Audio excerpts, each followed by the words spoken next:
নারীদেরকে শত্রু মনে করে, তারা যে নারীদেরকে নিয়ে কটু কথা বলে, গালাগালি করে, তার প্রমাণ তো তাদের অসংখ্য ওয়াজ মাহফিল। আমরা এখন তেমনই একটি ভিডিও দেখব যেখানে বাংলাদেশের একজন ইসলামপন্থী নেতা, ওয়াজ মাহফিলকারী, এবং তার খ্যাতি রয়েছে শিশু বক্তা হিসেবে। তো সেই শিশু বক্তা নারীদেরকে কি বলছেন আমরা চলুন শুনি। এখনো যে মহিলারা দাঁড়ায় আছে এখানে, এদের কাছে দিয়ে শোনা আশ্চর্য কথাবার্তা এখানে চিৎকার করতেছে। এই মাদানি নামক ব্যক্তিটি কয়েকজন নারীর উপর খেপেছে। তো সেই নারীদের কাপড় নিশ্চয়ই আপনারা দেখবেন। আপনারা মহিলারাই নষ্টেন কেন?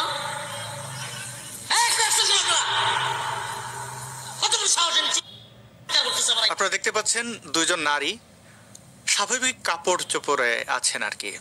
আমাদের দেশের নারীরা যেরকম কাপড় পরেন, মাথায় একটা ওড়না বা ঘোমটা, আর কেউ কেউ বোরকা পরেন, কেউ বা শাড়ি।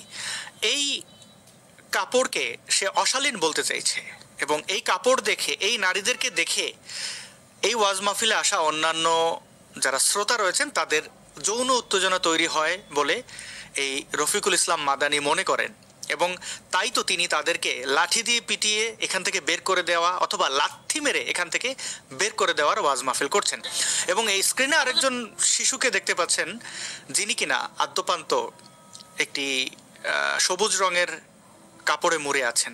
তো এই শিশুদেরকে দেখে এই মাদানিদের যৌন উত্তেজনা তৈরি হয়, তারা এটাকে অশালীন মনে করছে এবং তাদের ইসলাম, তাদের প্রচার করা ইসলাম কতটা সুন্দর সেই ব্যাখ্যা দিতে চাইছে।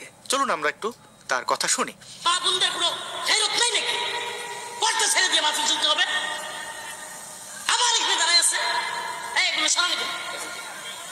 বলছে এগুলো সরান, এগুলো মানে এগুলো কোনো বস্তু, ফার্নিচার, চেয়ার, টেবিল, ছাতা, সরান, এগুলো সরান, এইভাবে বলছে। পর্দা ছাড়া সবকিছু ছেড়ে দিয়া পুরুষদের মাঝখানে ঢুকে গিয়া। পর্দা ছাড়া এই নারীদেরকে দেখে আপনাদের কি অশালীন মনে হয়েছে আপনাদের কাছে? পর্দার মানে কি? ও আচ্ছা, তাদের ভাষায়, তাদের ব্যাখ্যায় আপনাকে আগাগোড়া কালো কাপড়ে মুড়ে থাকতে হবে, যেন মনে না হয় যে এই ব্যক্তি, অর্থাৎ কালো কাপড়ে মোড়া নারী নাকি পুরুষ না কি কোনো বস্তু মনে হয়।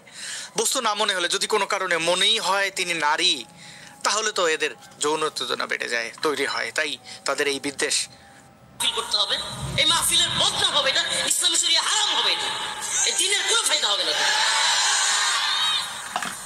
এখনো যে মহিলারা দাঁড়ায় আছে এখানে, এদেরকে লাঠি দিয়ে শোনা আশ্চর্য কথাবার্তা এখানে চিৎকার করতেছে। নারীদেরকে লাঠি দিয়ে সরানোর কথা বলছেন এই ইসলাম প্রচারক। তিনি বলছেন যে এই